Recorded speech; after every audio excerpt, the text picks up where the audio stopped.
Imperial College London'dan Robert Andres'in 2026 tarihli çalışması, yaşamın başlangıcını kimyasal bir sistemin işe yarayan bilgiyi ne kadar hızlı biriktirip koruyabileceği üzerinden ele alıyor. Buradaki hedef modern bir hücre değil, protosel, yani henüz tam anlamıyla canlı olmayan fakat zar, kimyasal reaksiyonlar ve bilgi taşıyan moleküller gibi bazı temel özellikleri barındırabilecek ilkel bir hücre öncülü. Andres'in modelinde böyle bir sistemin karmaşıklığı yaklaşık 1 milyar bit olarak temsil ediliyor. Bit burada bilgisayardaki dosya büyüklüğü gibi düşünülmemeli.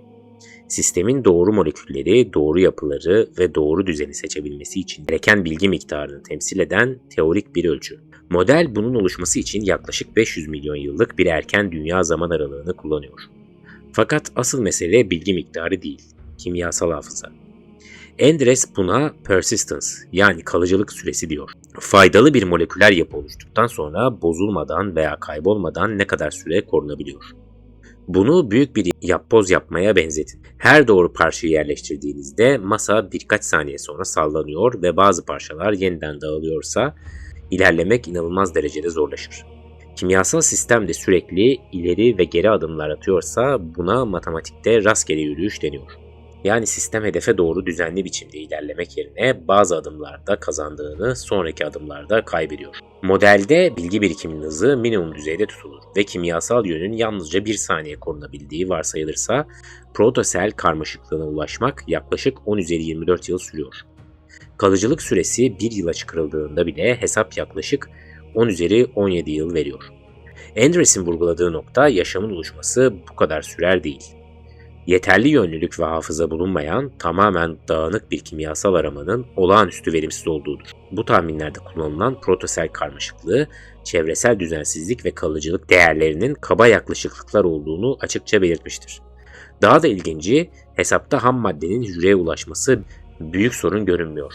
Moleküllerin çevreden taşınma hızı teorik olarak gereken miktarın çok üzerinde. Enerjinin temel fiziksel alt sınırı da tek başına engel oluşturmuyor.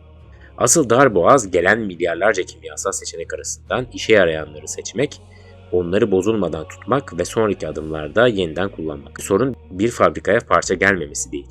Hangi parçanın kullanılacağını belirleyen montaj hattının bulunmaması. Burada o halde yaşam doğal yollarla oluşması imkansızdır sonucunu atlamakta yanlış. Çünkü erken dünya kimyasının tamamen rastgele olması gerekmiyor. Laboratuvar deneyleri yaşamın 3 temel bileşen grubunun RNA yapı taşları, amino asitler ve zar oluşturabilen lipidlerin öncüllerinin ortak ve yaşam öncesi dünyayla uyumlu kimyasal süreçlerden üretilebildiğini gösterdi.